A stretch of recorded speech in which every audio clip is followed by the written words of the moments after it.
Hello book friends, I'm Jen and welcome to my reading life. Today I am here with my middle grade March TBR. So I have a mug of tea in one of my favorite Penguin Classics Jane Eyre mug. Spoiler alert for one of my favorite classic books. Quick sip of tea. Middle grade March is a month-long read-along, I guess, of middle grade books hosted by Krista at Books and Jams, Amanda at On the Middle Shelf, and Katie at Life Between Words. I will link all of their information in the description box along with the official middle grade March channel as well. They all also have Instagram accounts and you can follow them over there also.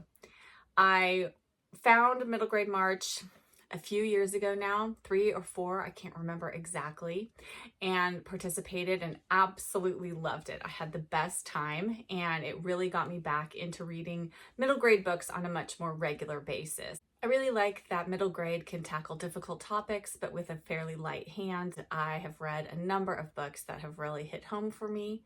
Also, middle grade can just be lots of good, plain fun.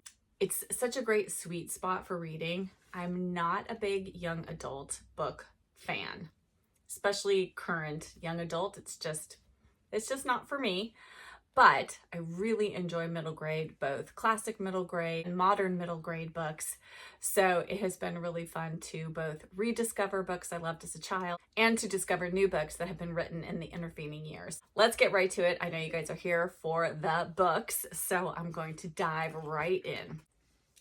I am going to be following along with the 5 prompts that they have selected for this year's middle grade March. And in doing so, I decided, sort of in conjunction with my reading project for the year, to read at least 50 books off of my unread shelf. I tried to pick mostly books that are sitting on my shelf unread. I have a couple of books that are rereads for me and I'm hoping to get to those. And I do have a couple of books I checked out from the library because particularly one of the prompts, I didn't have a lot on my shelf that fit into the prompt. The first prompt is a one-word title. I have 2 picks for that prompt. The first one is Stargazing by Jen Wang. And this is actually a middle grade graphic novel. And this is about, it says, Moon is everything Christine isn't. She's confident, impulsive, artistic, and though they both live in the same Chinese American community, Moon is somehow unlike anyone Christine has ever known. When Moon's family moves in next door to Christine's, Moon goes from unlikely friend to best friend. Moon even tells Christine her deepest secret, that she sometimes has visions of celestial beings who speak to her from the stars, who reassure her that Earth isn't where she really belongs. But then catastrophe strikes. After relying on Moon for everything, can Christine find it in herself to be the friend Moon needs? So yeah, this sounds really interesting. I'm not even sure, I can't even remember where I first heard about this book, but I've had it on my shelf for a while now, and hopefully this is the month to get to it. And as it's a graphic novel, it should be a fairly quick read. My second selection for the one-word title prompt is Wonder by R.J. Palacio. I'm sure most of you, if you read middle grade, you know about Wonder, and this is about a boy. His name is August Pullman, Augie, I guess he goes by, and he's born with a facial difference that has prevented him from going to mainstream school, but then he is put into mainstream school, and I think it's just all about, you know, kind of how he figures out how to fit in there, and, you know, the kids maybe get to know him, and I'm sure there is going to be some struggles with that. I am really looking forward to this one. So Wonder is my second pick for this prompt. The next prompt is a debut book by an author, so an author's first book that they wrote, and I have 3 picks for this prompt. The first one is Regarding the Fountain by Kate Cleise. You guys, this book I bought completely on a whim, completely because of this fun looking cover. I added it to a book outlet order that I placed sometime last year, I believe, and it sounds kind of fun. It says, the Dry Creek Middle School drinking fountain has sprung a leak, so Principal Walter Russ dashes off a request to flowing waters, fountains, etc. We need a new drinking fountain. Please send catalog. Designer Flo Waters responds, I'd be delighted, but please understand that all of my fountains are custom made. Soon, the Fountain Project takes on a life of its own, one chronicled in letters, postcards, memos, transcripts, and official documents. The school board president is up in arms. So is D. Eel of the water supply company. A scandal is brewing, and Mr. Sam N's 5th grade class is turning up a host of hilarious secrets buried deep beneath the fountain. So yeah, so it's written in like letters and, you know, articles and memos and things like that. So sort of in that epistolary style, which I enjoy so very much. And I'm looking forward to this. I don't really know anything about it. I don't think I've ever heard anybody talk about it. So yeah. Okay, up next is Because of W Dixie by Kate DiCamillo. And like so many others who read middle grade, I love Kate DiCamillo. She is a fantastic writer, and apparently Because of W Dixie is her very first book. So I haven't read it. I'm gonna give it a go. So I actually purchased this for my son to read because he loves animal stories, but he hasn't gotten to it yet. So I have taken it back and I'm going to read it. And then maybe after I read it, I can prompt him to pick it up. It says, making friends in a new town is never easy, but when Opal adopts a stray dog she names after the grocery store where she found him, she learns that friendship and forgiveness can sneak up on you like a sudden storm. Sounds great. Tea break. My next choice for the debut book prompt is A Kind of Paradise by Amy Rebecca Tan. And I purchased this book back in 2021, probably right after middle grade March, which is when I heard about it. And it sounds lovely. It's about a girl who volunteers at her local library over the summer. And I think it's just all about what happens to her while she's working there. It says, over the course of the summer, as Jamie gets to know the library and the people in it, she finds and gives help where she least expects it. And she just might find herself along the way. Well, what's not to like? Coming of age, libraries, I'm sold. All of those sound fantastic. I really hope I can get to them. The next prompt is to read an immigration or refugee story. This is the one prompt where I really didn't have a lot of books on my shelf that fit this prompt. So I have 3 choices. 2 I physically have in hand, and one of them is a reread. And that one is Other Words for Home by Jasmine Warga. I read this for middle grade March a couple of years ago. I listened to the audiobook, and I mean, it was the best book I read that month, and it was one of my favorite books of the year. It is beautifully written. It is a novel in verse, and I immediately after I finished the audiobook, I went out and purchased a physical copy because I wanted to reread it and annotate all of the wonderful passages and quotes and things that just really moved me in this story. And have I done that yet? No, of course not, because that's how a bookworm's life is, right? Best laid plans to reread something or go back and annotate, and then it takes you forever to get to it. Or at least it does me. Please tell me I'm not alone in that. So this is my opportunity to do that. It is a very quick read. I won't say it's an easy read. It definitely tackles, a difficult subject because Jude and her mother come to the U.S. from Syria. And they leave behind her father and brother. And it's all about Jude trying to acclimate to the U.S., missing her family back home, and just kind of what happens. They're staying with some extended family, and there is, some challenges there due to the culture clash going on. It's really, really beautifully written, and I cannot recommend this book enough. So if you're looking for a book to read for this prompt, this is it if you haven't read it. My next pick for an immigration or refugee story is Esperanza Rising by Pam Munoz Ryan. I read Echo by Pam Munoz Ryan a couple of middle grade Marches ago, and I listened to the audiobook, which I highly recommend because it has lots of music incorporated into it, and there's a harmonica that plays a central part to the story, and I really think the audiobook enhances that. But I've been wanting to read more by this author for quite a while, and Esperanza Rising, it's about Esperanza and her mother. They flee to California from Mexico, and it's just about what happens to them once they get here. And I say here because I'm in California. So I definitely wanted to read this because I do enjoy reading books that are set where I live. And I think it's always fun to read about that, even though I think she's probably in Southern California and I'm in Northern California. So, but still interesting to read a story about someone coming from Mexico to the US. And I am very much looking forward to this. My next selection for the immigration refugee prompt is one I have put on hold at the library but hasn't come in yet.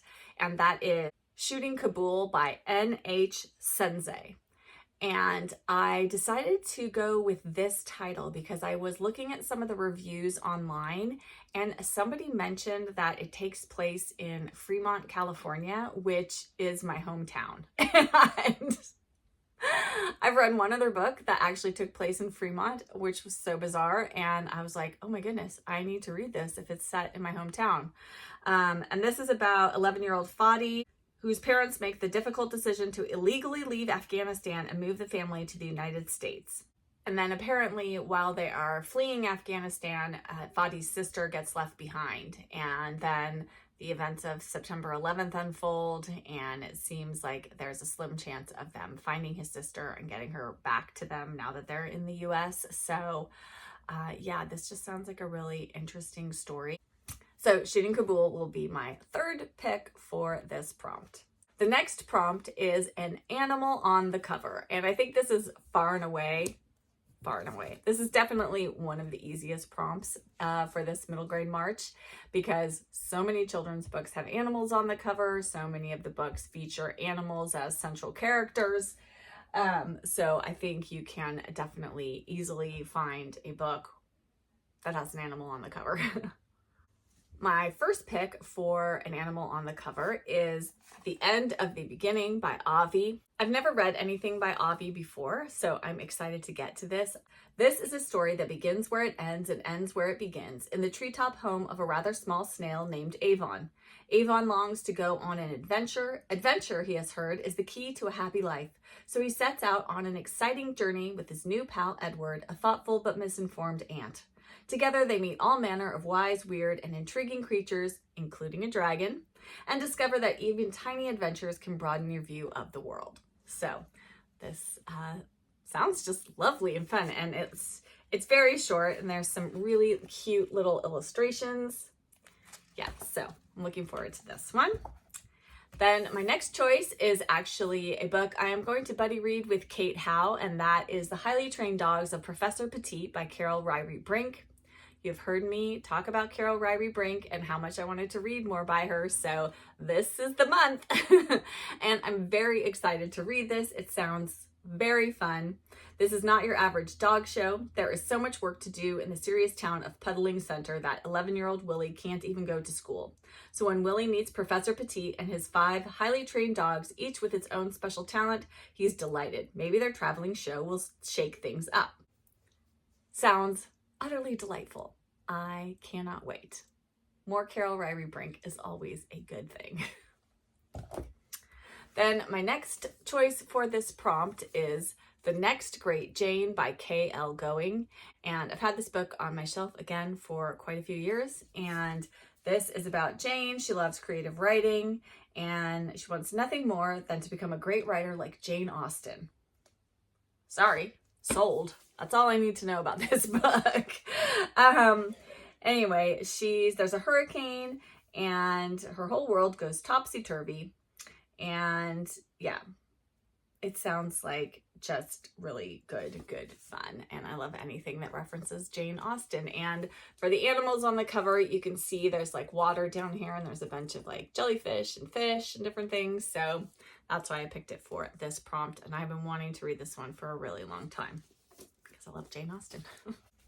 Okay, for the next prompt, which is books you missed out on. And my understanding is you can take this to mean anything you want. It can be a book you didn't read as a child. It can be a book that was popular at some point that you just never read. It could be maybe a group read from a prior middle grade March that you didn't read. So you can make of this what you will.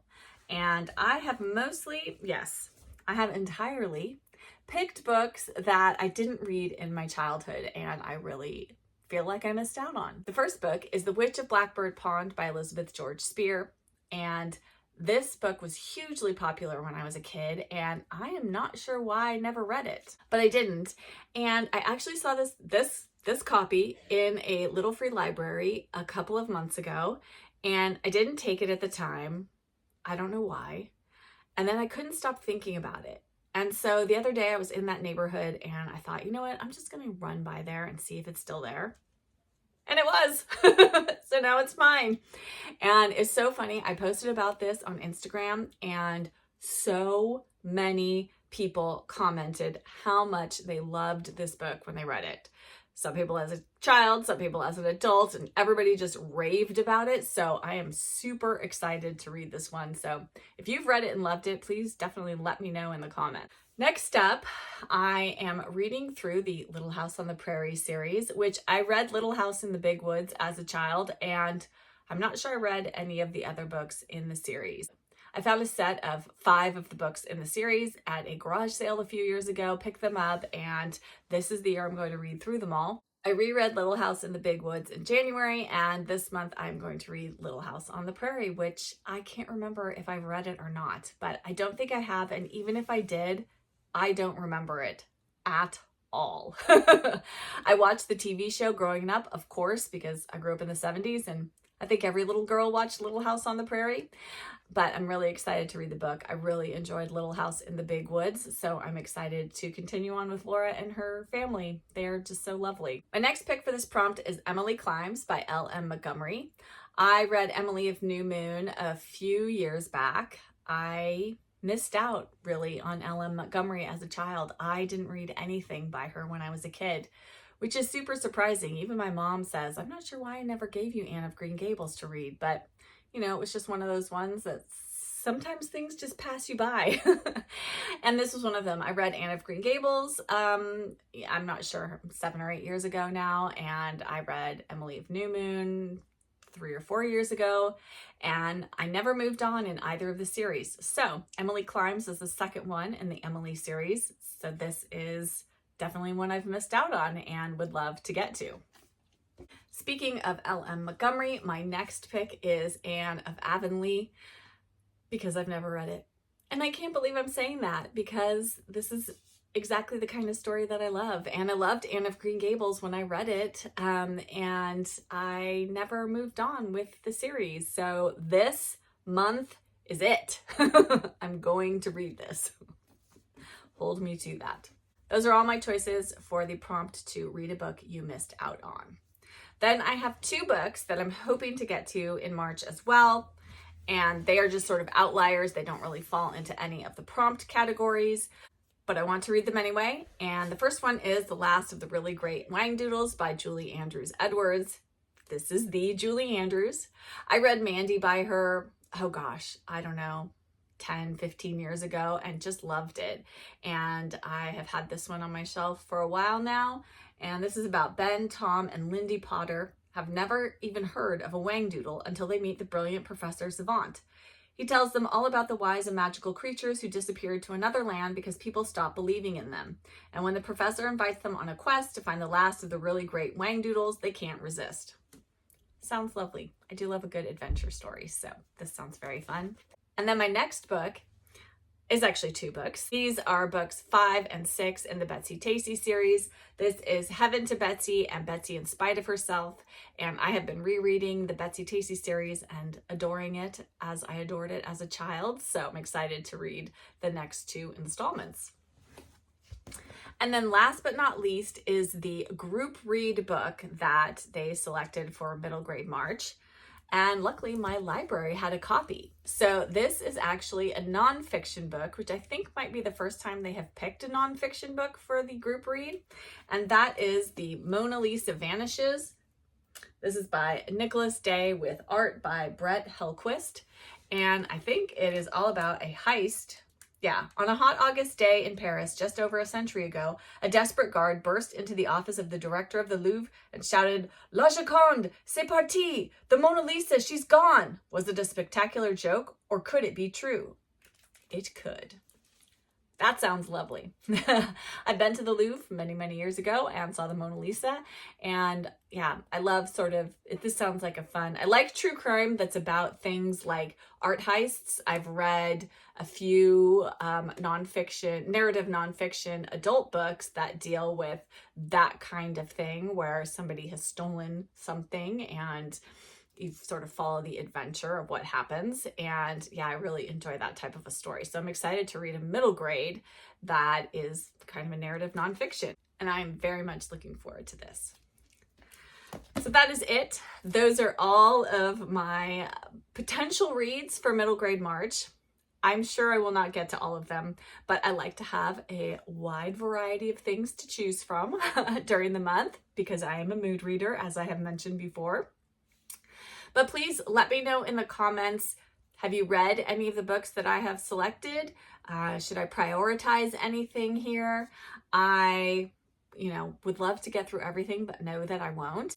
And I'm also planning to read a few books that are not middle grade books as well, so I will have to get through them in the month of March also. But middle grade, I tend to read fairly quickly, so I'm hoping I can tackle quite a number of these. Almost every single one of the books that I picked, except for the couple of library books and the rereads, and I think maybe one book that I just recently picked up, but everything else will count for the 50 in my 50th year TBR challenge. So that's really exciting. I will definitely get through quite a few books for that challenge in March. And yes, let me know if you're participating in middle grade March, what you're planning to read for which of the prompts, or are you just going to read whatever you feel like reading? Definitely let me know down in the comments. I would love to chat with you there. And please give this video a like and subscribe if you aren't already subscribed and would like to see more bookish content from me. And I will see you again in another video very soon. Bye!